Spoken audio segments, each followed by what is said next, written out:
All right. Well, for those of you who are here today and are not familiar with the Council for Federal Cannabis Regulation, also known as CFCR, we're a nonprofit objective organization seeking to help normalize and expedite the regulation of cannabis by working with the federal government and its agencies and all, such as the FDA, and all other of the stakeholders, and bringing people together to try to create and steer this industry into a safe and sensible industry. And why are we needed? There's so many organizations out there. Well, surprisingly, we're sort of the only organization that really focuses on the implementation of legalization. In other words, how the rubber will meet the road, so to speak. And an example of that is, frankly, that being legalization only being half of the challenge in front of us here, is the Farm Bill. We legalize CBD and all these cannabinoids, but there is a prohibition still for putting these cannabinoids into product from a federal standpoint. And to understand a little more, the FDA's jurisdiction really doesn't come into effect until we are into interstate commerce by and large. The states control what goes on in their borders. There are a lot of products with cannabinoids in the states. But as far as the feds are concerned, cannabinoids do not belong in products.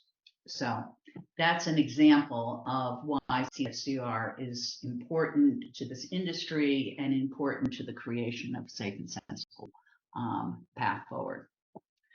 And let me introduce I'm the chair and the original founder of CFCR. And my partner here, Erica Alonso, is part of what has kept me going. Erica, for whom there is no too high praise, she's my partner in kicks and giggles as well as the serious stuff. So Cannabis Cafe is sort of a combination.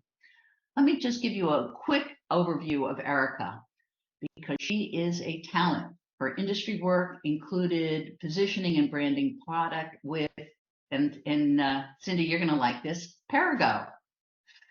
And Perigo, for those of you who don't know, is a multi-billion-dollar wellness company and very interested in helping to bring cannabinoids to market as safe and sensible and not necessarily in drug form, but closer to vitamins and supplements. A little more about Erica. She's the co-founder of Stairwell D, and that finds her as the chief storyteller for many brands, including the Discovery Communications, Estee Lauder, NBC Universal, AdMeld, which was eventually acquired by Google, AOL, Time Warner. I mean, Erica has touched them all, and we are so lucky to have Erica here. We are blessed. And she is the head of our strategics, communication, and marketing. And she's an entrepreneur herself.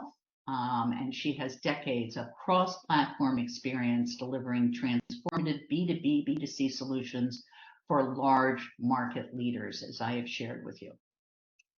So the two of us come here to hopefully bring a little levity into this industry as well as seriousness. And I don't know about all of you, but I know for me, this industry has been brutal on my self-esteem, and it has been brutal on the fact that I make so many mistakes before I get it right. So I have this little, I would say, saying that I'd love for you all to participate in, because I suspect that you too, being human, have suffered.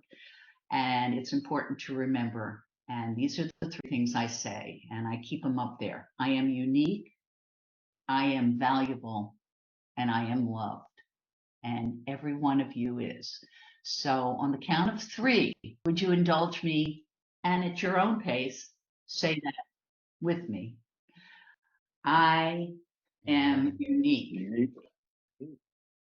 I am valuable. I am loved.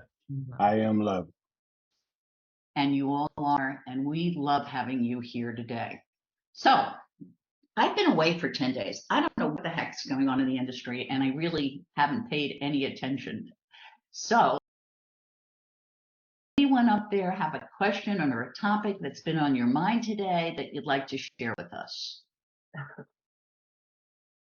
Jackie, you're laughing. Share. There's so much now, but yeah, I'm coming off of a really crazy busy time hosting 2 events in Massachusetts.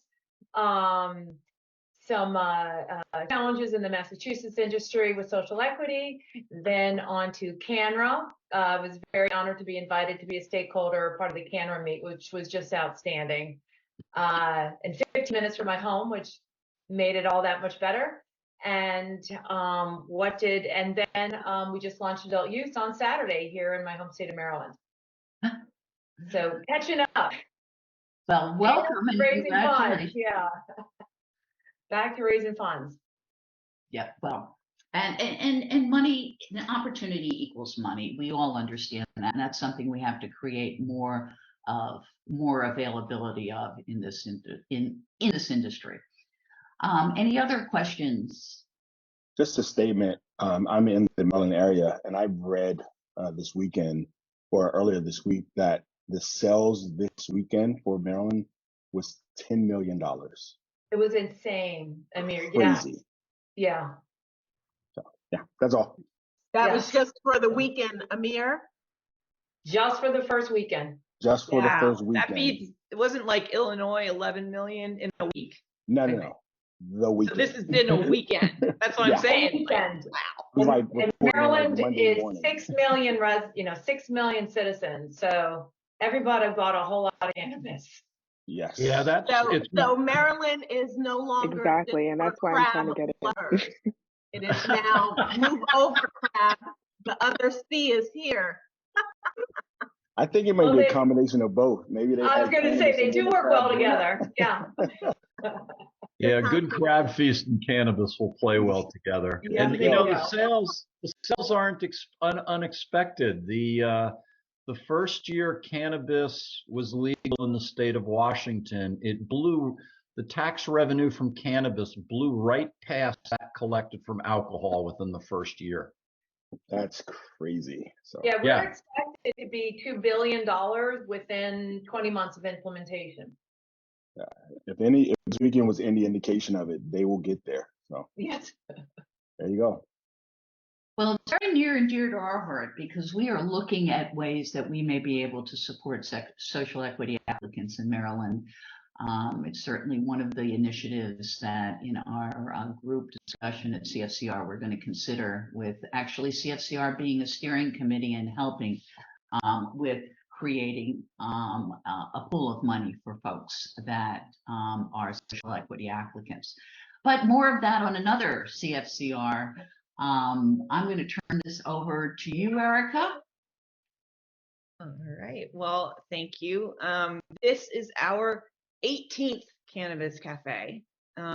We started out with this crazy concept, that we were going to do. It was all about no can lines, just conversation. We didn't want a dog and pony show. We wanted anyone, just like Diamond, who joined earlier, people who are coming into the industry and curious, to those who are well established and in different functional roles. We wanted to create this once a month conversation and invite some key guests. And today we have 2 amazing guests, and just really get to understand what makes them tick. What are they thinking about? What are they attacking? What is their functional role in the cannabis space? And what can we glean from that? And that was really the basis that we started this whole thing with. And so I'm so glad that we're here and that it's 18. And before we get to the next part, which is some intros of our guests, we just want to establish housekeeping. As we all just saw, this is not your typical webinar. All microphones are on unless you elect to turn them off. So we encourage conversation, but at the same time, don't really want to hear you discussing your order with your Uber Eats delivery or something like that. So with that, Sherry, please, if you could introduce our guests. Oh, it is my pleasure. And I think, as I said earlier today, there are many reasons why I founded CFCR, but I would have to say where my heart is where these two guests who we are honored to have on today have delved deeply into the realities of our society, the sort of underbelly, if you will, in a way to humanize and in a way to teach and in a way to make suggestions of how we can do better as an industry. So let me introduce you to Tahira Ramatullah and Akwasi Owusu Bempa. Did I do okay? I hope so. You did just great. As I said to Akwasi, I'm going to stop now. Hard K, Akwasi. Akwasi. Orlowitz is no easy tongue, is a tongue twister too. So telling you about Tahira first. She's a partner at Highlands Venture Partners. She is the co-founder of Commons and a board member of the Last Prisoner Project, a nonprofit organization dedicated to cannabis criminal justice reform. Throughout Tahira's career, she's held various positions ranging from investment management to brand building, and she is an investor and advisor to numerous cannabis businesses and is committed to promoting BIPOC and female leadership in the industry and beyond. Tahira's latest book, which I cannot wait to hear her speak more about, Waiting to Inhale, Cannabis Legalization and the Fight for Racial Justice, co-authored with Akwasi, was released in April 2023 by MIT Press. In the book, Tahira and Akwasi illuminate the stories of those on the front lines of the war on drugs and explore the intersection of race, cannabis legalization, and social justice. Tahira has earned her MBA from the Yale School of Management and a BS in Finance in the Ohio State University, and she currently resides in New York City. Akwasi is an academic, author, and change maker. He's a professor in the Department of Sociology at the University of Toronto and chair of the governing board of Massey College. Akwasi's academic work has examined the racialized nature of drug law enforcement in North America. He has collaborated with major media outlets such as Toronto Star and Vice News to advance public dialogue about the perils of the war on drugs. As a change maker, Akwasi has lobbied federal governments to revise their drug laws, and through his work with Cannabis Amnesty, has collaborated with some of the largest cannabis companies to advance their corporate social responsibility mandates. He recently sat as a member of Health Canada's expert task force on substance use and is currently leading the development of Canada's Black Justice Strategy on behalf of the Canadian government. His latest book is Waiting to Inhale with Tahira. Akwasi began his academic career in the United States at Indiana University, Bloomington. Prior to becoming a professor, he held positions with Canada's National Judicial Institute, the Public Health Agency of Canada, and Ontario's Ministry of the Solicitor General. He frequently appears on radio and TV and publishes regularly in academic and popular forums. Akwasi's work and commentary has recently been featured in the New York Times, the Washington Post, Forbes, The Guardian, and the Globe and Mail. Thank you both for being here today. I am thrilled. And with that, Erica, take it away and introduce the conversation. Well, I mean, there's so much. I've literally got just not only your book that's been highlighted, but I then whipped out my notebook because I wanted to really go back and research some of what you brought up, and you've covered so much in this book that we're going to scratch the surface in this conversation. And again, as we mentioned before, want to get to know you both and how you got here. So I think that's where I'd love to start is your origin story. How did you each become interested in the cannabis space and then drove you to specifically work on this subject matter?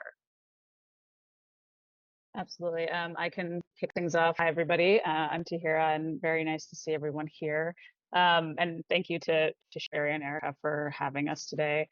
So my origin story, I guess, for the cannabis industry is started from a personal perspective. When I was in business school, my grandfather, my mother's father, at the time was diagnosed with stage 4 lung cancer. And my mother, of all people, although she does not like to take credit for the fact that I became interested in cannabis because of her, but she was the one who, immediately started looking for alternative treatments as he was going through chemo and just really trying to find something to make him more comfortable in what became the last 6 months of his life. And this was in 2013. So my parents and my grandfather at the time were based in Ohio. So there was nothing actually legal.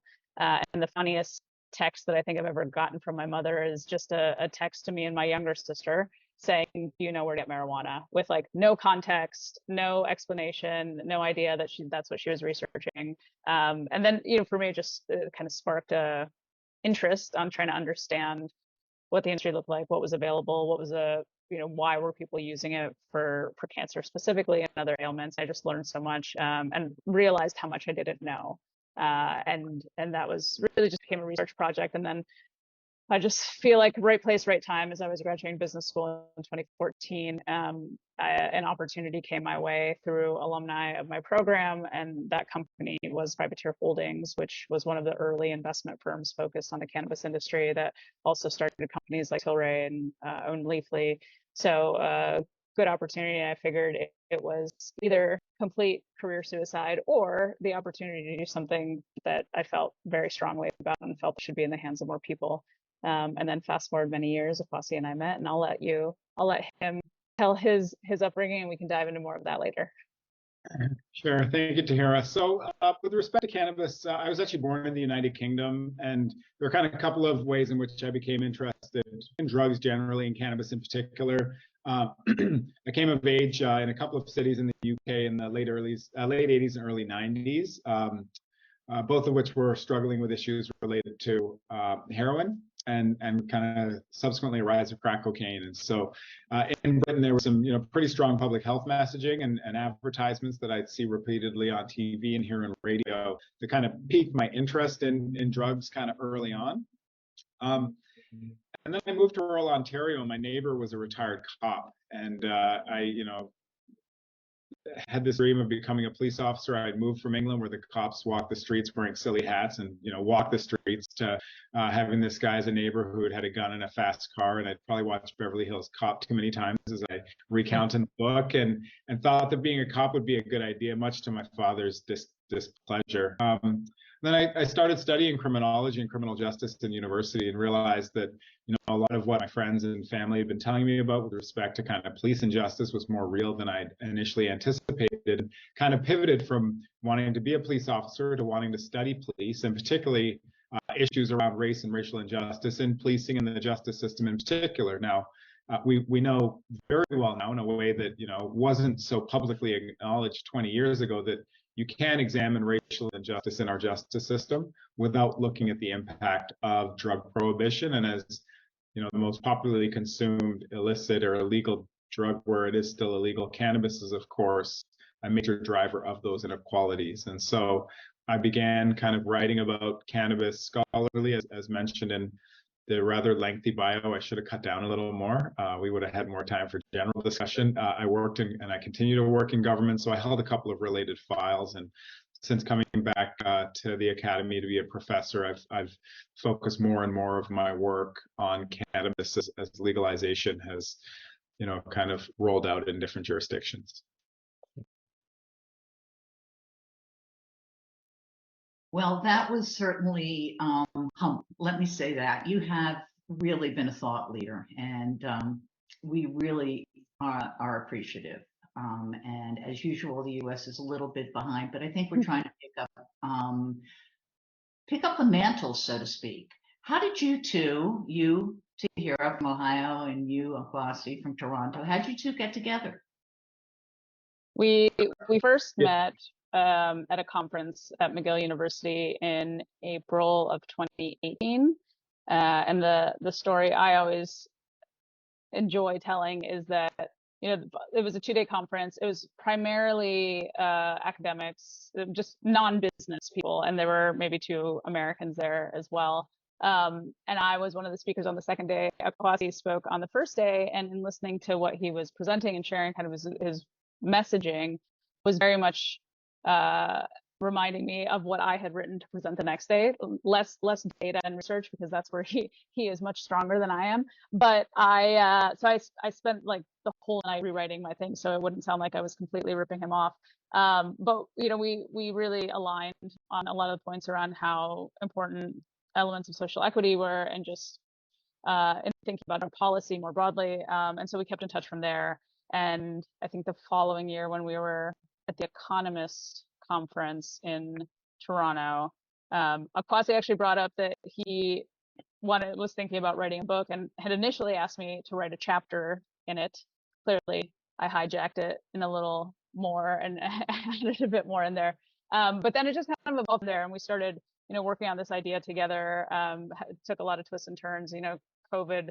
We actually wrote the entire book through COVID, so entirely remotely, and realized at our first event that was in April of this year, Akwasi pointed out that it was the first time we'd seen each other since 2019 in person, but we'd been talking so much that I actually didn't realize that we hadn't seen each other in real life for so long.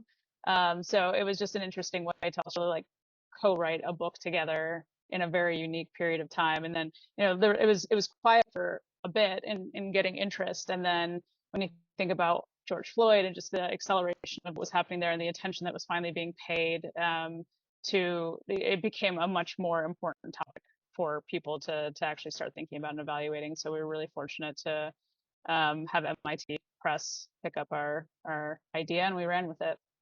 Yeah, it was really neat, as Tara said, like just recognizing when I first saw her in April, like, whoa, we haven't seen each other. We were obviously, as we were writing and revising, and there was a lot of revising, we were, on Zoom a lot and on the phone a lot. And I often felt like I was working at a desk with Tahira when in fact, 1,000 miles away or whatever the distance between Toronto and New York is.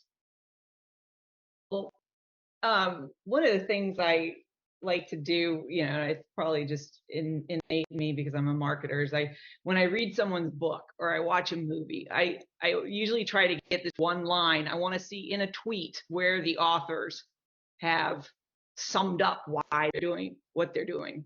And I found it in one of the areas, I guess, that Tahira hijacked. And that was, our goal is to help others understand the baffling history of cannabis, realize the vast potential for its current legislation, and democratize the future.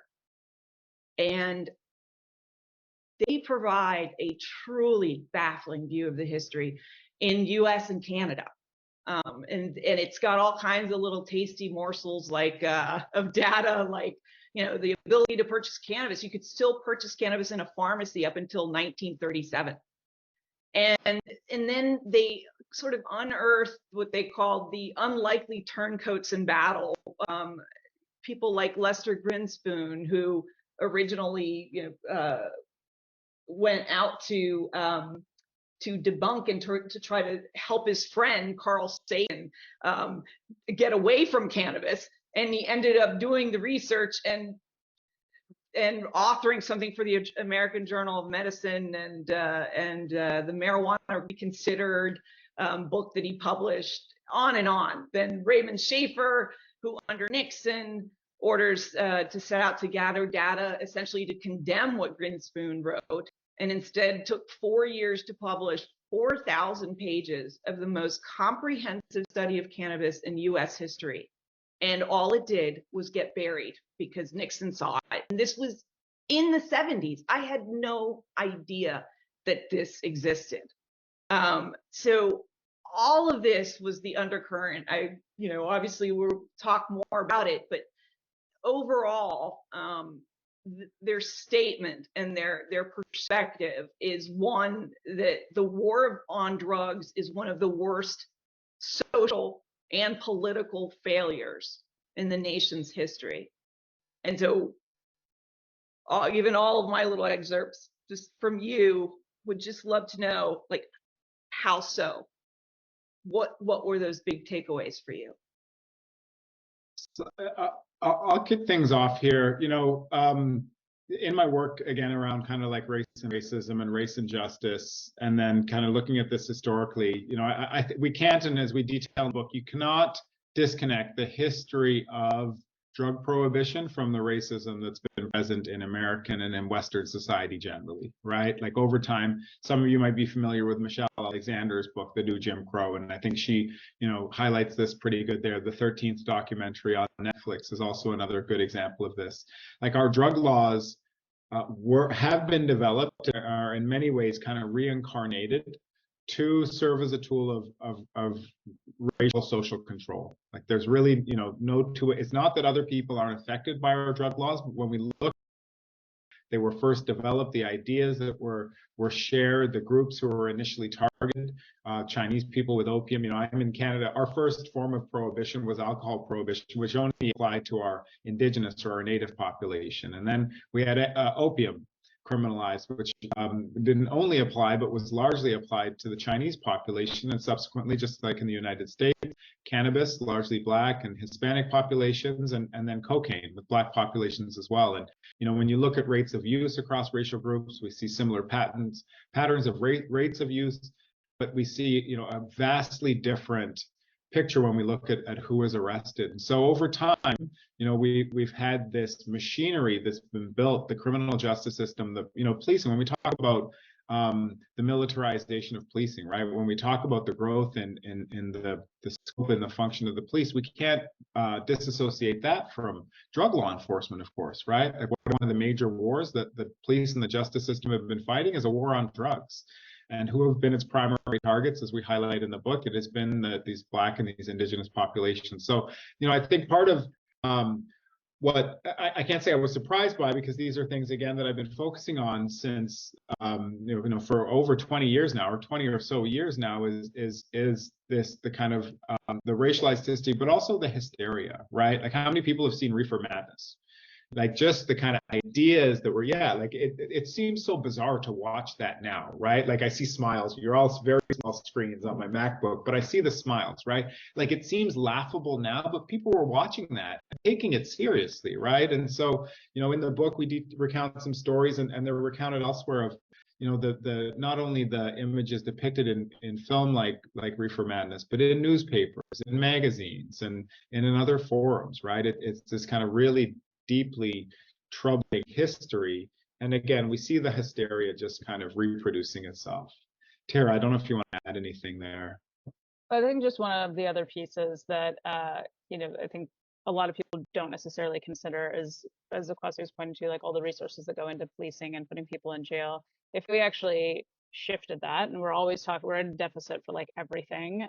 We don't have enough resources that are actually taking care of people, but all that money that's going into law enforcement isn't being spent on things like education, healthcare, the community centers. And so a lot of times, we'll ask the question around, well, who's actually in charge of, quote unquote reparations for what these drug laws have done to people? And it's like the answer really is everybody. Like we're all responsible in some way. It's not just the cannabis industry specifically that's responsible, but it's not necessarily about like shifting money from, just taking cannabis tax and applying it to social equity. It's more about like how do we shift policy away from things that are actually more harmful to society to things that are more beneficial for society and are like taking care of people. And it's a big concept, right? That it's not like a one silver bullet answer, but there's so many different pieces of what has gone into drug policy and the execution of it, that this is just our attempt, our goal for this book was really to try to summarize it as nicely as we could to start the conversation. And I think the other side is create some outrage and sharing some of the things that, maybe we knew but didn't know as well. And I personally learned a lot, in researching this and learning from Akwasi's work but most people don't understand it and don't know it, and we should, because it's impacting us all on a daily basis. The title of your book is Waiting to Inhale. Where, I'm assuming it's metaphorical, where did that title come from? That's a good question. I think we can actually credit one of my colleagues with that. My former PhD advisor, now a very close colleague, is a master at coming up with titles. And so when I told him what we were writing about, he threw out a couple of ideas, and we like this one. And as you say, metaphorical, like in many ways, it's like you can think about, prohibition as kind of like shackles, or again, as this kind of oppressive force. And for people who smoke the flower, you inhale it, of course, too. And so there's, a number of different pieces kind of coming together here. But we thought that it was catchy, but also kind of reflective of the main ideas and arguments that we were trying to get across in the book. And then, of course, the inhale piece, like we were writing this during a period of racial reckoning, right? And thinking about, again, George Floyd has been mentioned, right? Inhale, just breathing. So there's a lot there. I thought it came from Terry McMillan's book, Waiting to Exhale. Well, and exactly, and the film, it's a riff on, right? Of course, but yeah, and as it turned out, we found out after the publisher had already agreed to the title that there are a couple of Waiting to Inhale Cannabis pieces out there too, but ours, of course, is the most successful, thanks to folks like you. Well, I think it's a great name, and I think of myself often as waiting on the sidelines, holding my breath, thinking that society has the opportunity to take a turn here. Mm-hmm. And I don't know enough of your thinking from the book, but I'd love to hear more about, and what I take this to mean is that legalization will help level the playing field. Akwasi, could you share what you think about how and why it will level the playing field?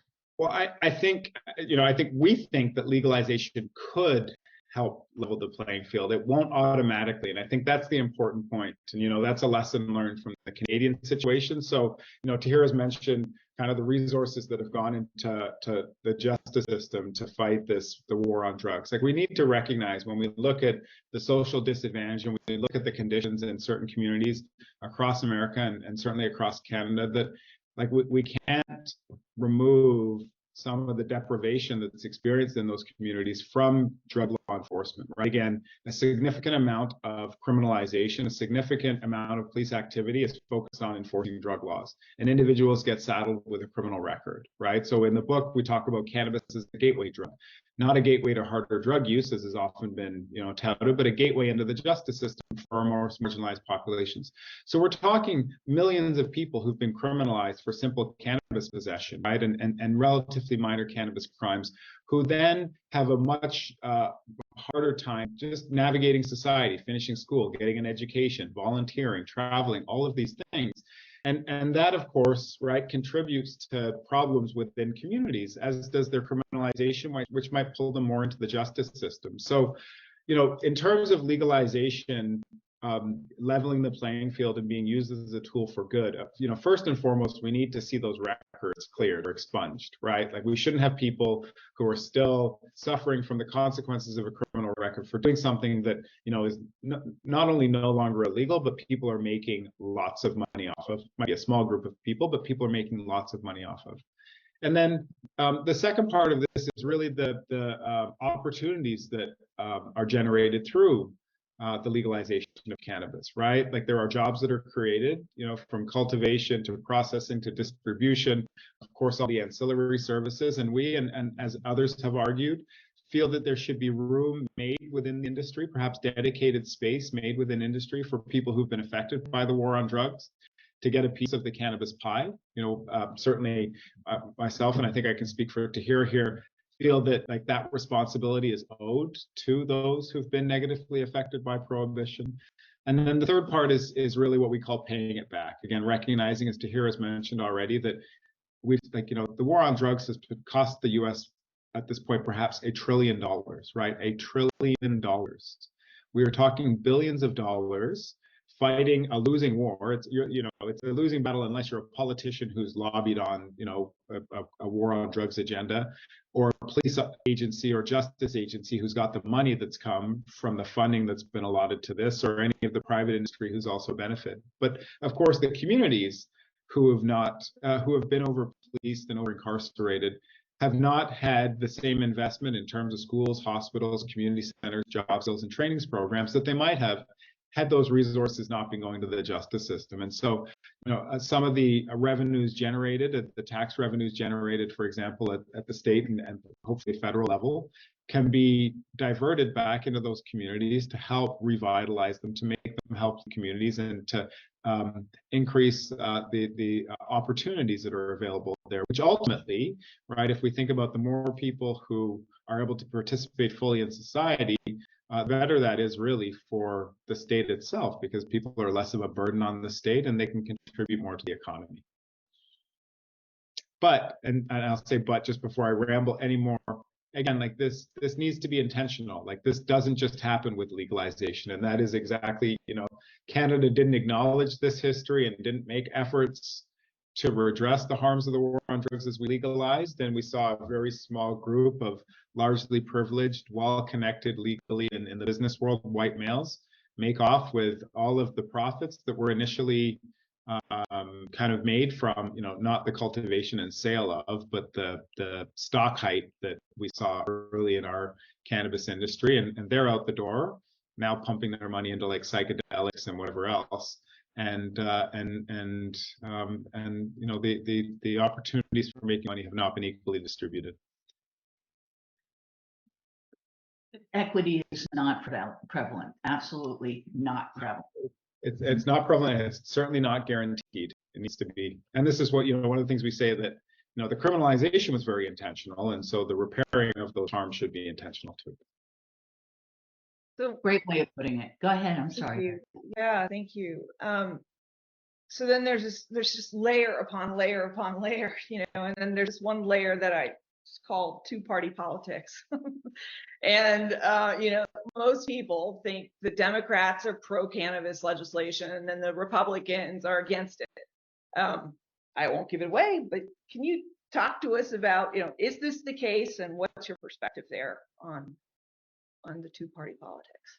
It's actually much more bipartisan than people realize. However, the reason why some of the policies that have been, the regulations that we've been trying to get passed over the last couple of years, like safe banking and things along those lines, are generally because there hasn't been enough Republican support. But if you look actually at who's engaged and most engaged, it's pretty equal for different reasons and some similar.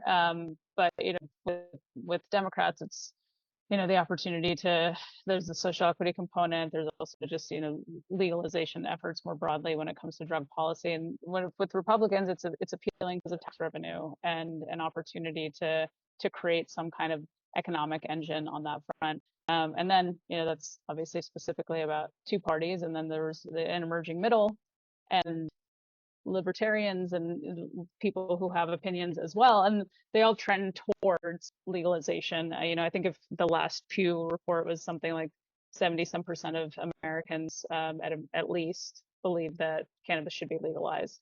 I think it's actually might be higher than that. I think several years ago when I started in cannabis, it was like even in the 60s at that point in time. So this is largely an issue that just by looking at population that people are in line with.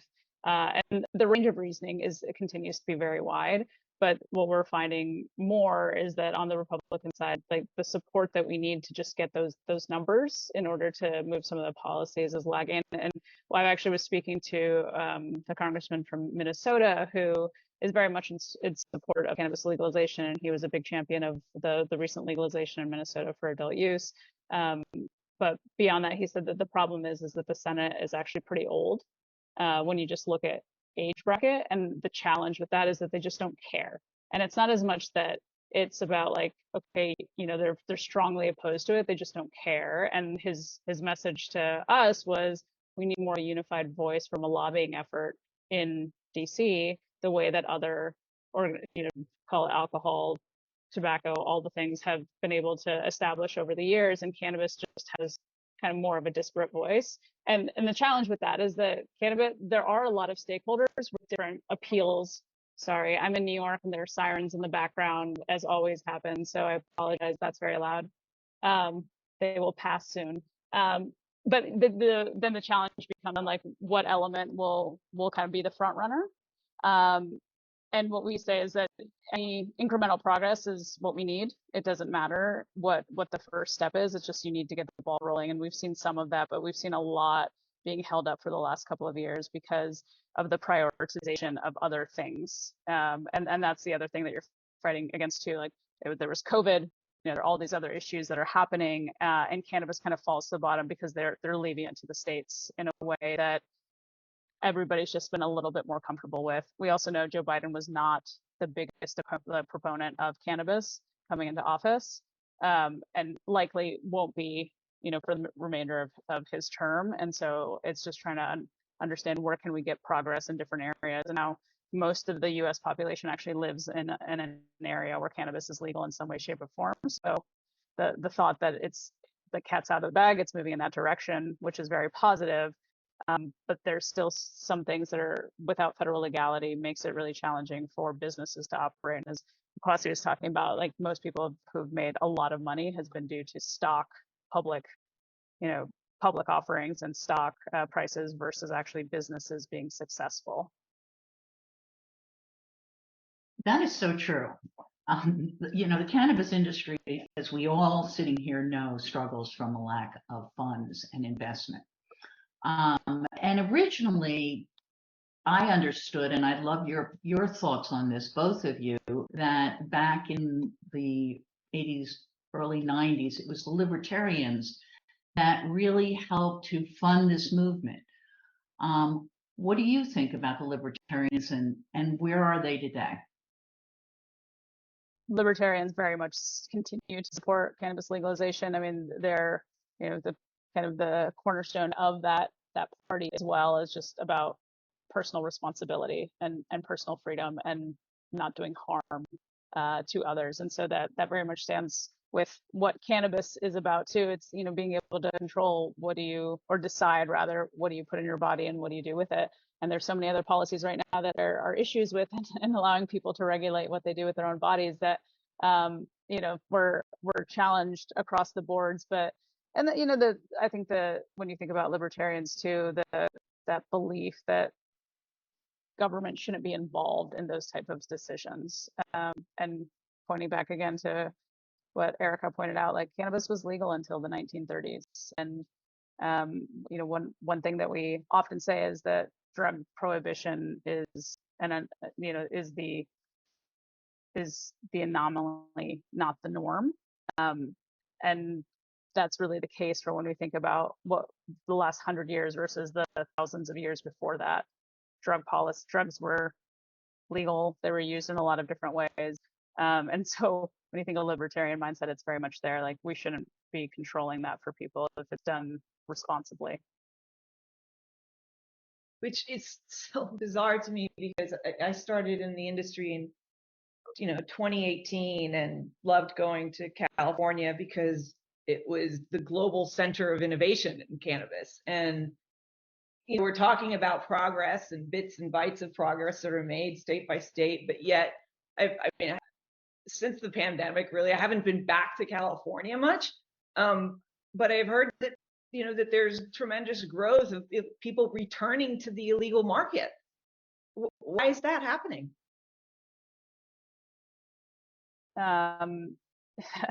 It's unfortunate, really, and we're seeing a lot of legal California product actually in New York as well. So there are challenges that are happening even with those very little businesses. It's high taxes that are making the illicit market more appealing to populations. And now that cannabis is so much more normalized because of legalization, people aren't as concerned about the illicit market. The packaging, the quality of everything has actually improved with legalization, including what's happening in the illicit market. So the packaging that you see, the branding, I mean, it's insane what you're actually seeing delivered to you through an illegal service now. It's the quality, at least on the surface, of what you can get at a dispensary. Now the challenge becomes there's no testing with that. There's a whole reason, there's a whole safety area of like why cannabis should be legal. But the taxes and fees are actually one of the biggest things, and the rollout in certain areas of how licenses were done, either having a cap on it or no cap on it, which kind of push things back. And what I'm saying about products, California products ending up in other parts of the country, you wouldn't necessarily expect that from the legal market, but what's been happening is that there are what have been called burner licenses, where people will get a distribution license legally, they'll buy product, they will export it to other parts of the country, and then they'll cancel the license. So it can't be traced back to them. And businesses don't necessarily know that that's happening, but a lot of them actually do know it's happening, and they can't care that much about it because they're generating revenue from it in a legal way. For at least for them, they can't control where it goes next. So that's actually been a huge way where so much product has been ending up in the New York market, which nobody intended for or thought would happen. And the sophistication of the illicit market has just moved with the sophistication of the legal market. So the differentiating there is really challenging. So unless we really think about how that tax structure, it can be much more supportive of the industry and, compensate for things also like 280E, which is a massive burden at the federal level. And, some states are trying to make moves to allow for companies to operate more like a normal company than what we have to do in the cannabis industry, where you can't deduct expenses in a normal way.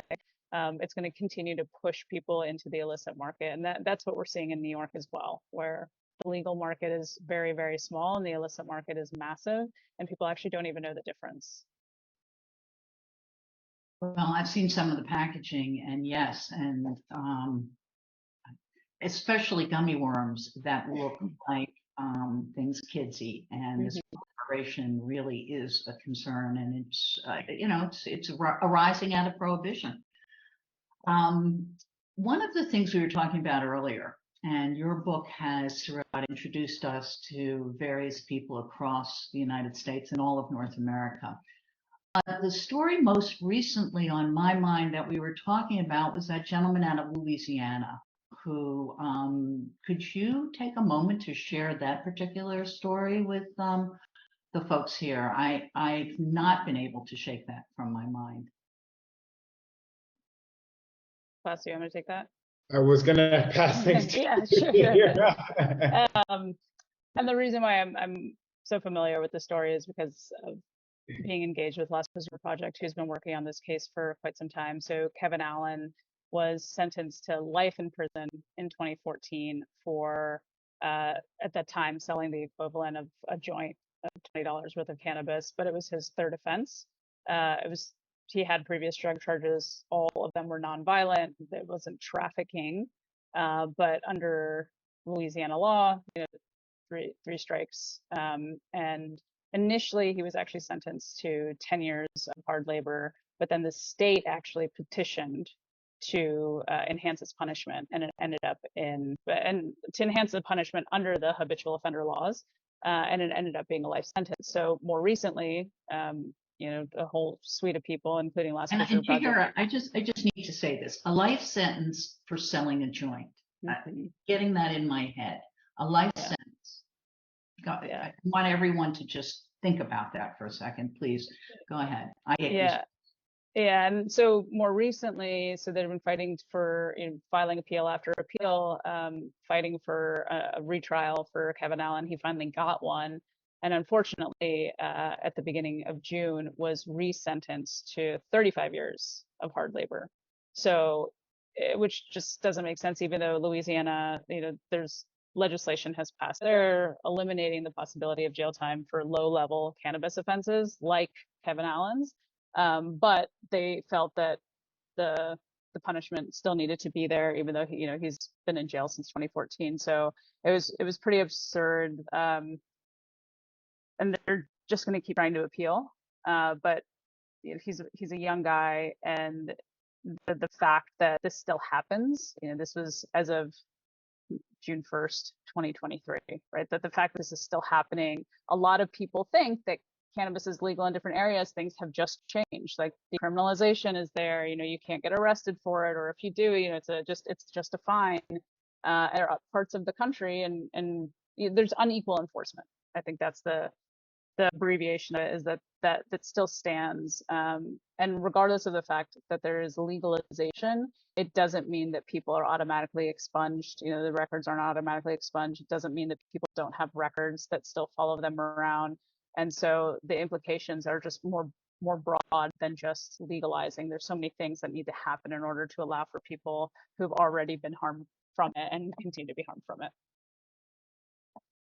I know, and I know Sherry just asked you to tell one story, and I gotta ask you, whoever wants to tell the other story, but and it's not a spoiler alert because there's just so many other stories in this book. Unlike that story, oh gosh, her name was Evelyn LaChapelle story, who is on the other end of the spectrum as not having had a record at all. If you could sort of share with folks that story. Sarah, you're much more familiar with, again, given Yeah, your connection to happy this to. business project. So thank And you. then I think, yeah, plus I think it'd be great to share Michael Thompson's story as well. It's just a kind of a contrast. But yeah, Evelyn LaChapelle, young mother who lived in Oakland, she ended up spending 87 months in prison after a 2013 arrest for small role in a cannabis distribution operation. What I mean by small role is that her bank account was used by a partner at the time who was trafficking and also was implicated in this case, but was depositing and taking money out of her account. And so for that, she was sentenced. She had no previous criminal record at all, had a toddler, and spent 87 months in jail, that ended up being shorter than what she was actually sentenced for. She was released in 2018, and now she is a social justice advocate. She has her own cannabis brand. She actually used to be with Last Prisoner Project as well. And stories like that are very, very common. Now, Evelyn is someone, she came from a good family. She had a college degree, and she is very challenged, was very, very challenged in getting work after she came out because she is a felon. So she actually had a job in hospitality, and somebody found out that she had a record, and she was fired immediately. And so none of her education, none of her background mattered because she had this felony charge. And so and she tells the stories too on just what the situation was like. Like, she was in isolation at times. She was on suicide watch. Like, she was very far from her family. I can't remember. Her family was in California, including her daughter. And she, I think, was in North Carolina. I can't remember where, but it was far. Like, it wasn't an easy way to get to. So she was removed from everybody as well. And I think that's the other thing that we don't think about, is that people are really far removed from any access to their world when they end up going to prison, because you don't have control where you end up.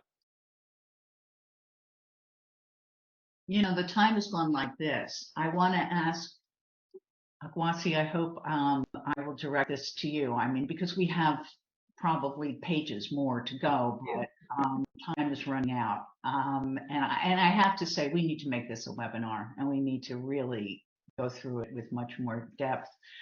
But Akwasi, would you say cannabis legalization is the social justice issue of our time?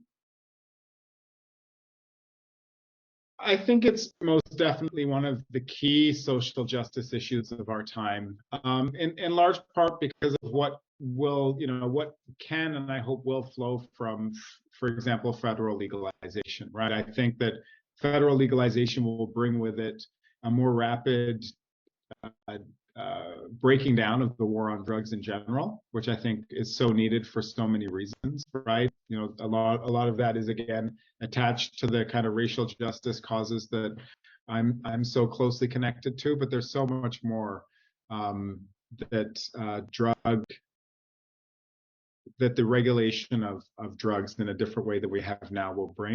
And then, of course, I see it as well as a key social justice issue because of what it means in the criminal justice context as well. So it is most definitely, certainly within my world, top of mind, because I do believe that it'll open up the gates for more sensible drug policy and more sensible approaches to dealing with people who've otherwise been kind of socially and racially marginalized. last, but I know we're totally about to run out of time, but we always ask all of our guests, and so I've got to hear what yours is. If you had billboard space on I-75 and there was no compliance, you could direct this at consumers, you could direct this at lawmakers. What would you all write on that billboard?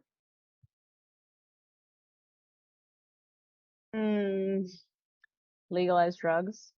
Yeah. I'm Tahira trying to and keep it brief. yeah, well, Tahira and I saw one another in New York a few weeks ago, and we visited Housing Works. And they've got some great signage up, make love, not drug war. And I love that. Make love, not drug war. That's great. That's a good one. All right. And the last one is, I was just going to add that cannabis taxes go towards the communities impacted or harmed, greatly harmed by the war on drugs. So social restoration, I see this industry as another opportunity for reparations, which we never had in the first place, but here's another opportunity. Yeah. So if we could at least take the cannabis taxes and allocate it properly to those communities, because in the state of New Jersey, it's going to suburban communities that haven't even opted in for cannabis. But we needed the support of the politicians to get that law passed. So there's big P and little p. Can you put that all on a billboard? yeah. So and the other little tradition we have is that at the end of this, if people don't mind turning on their cameras, raising a glass and toasting to our special guests and the book that they have written, and you should all read. Thank you, Tahira. Thank you, Akwasi. And thank you all for joining. Thanks, everyone. Thank you for having We us. do take a screenshot, so Erica's going to do that, so we get all, whomever is on, we're going to have a collage coming out real soon. So, All right. you got the screenshot, Erica? Yep. Here's Akwasi and Tahira. Thank you so much. Thank you. We'll be back in Thanks, everyone. Thanks all. Bye-bye. Thank you. Bye. Great call.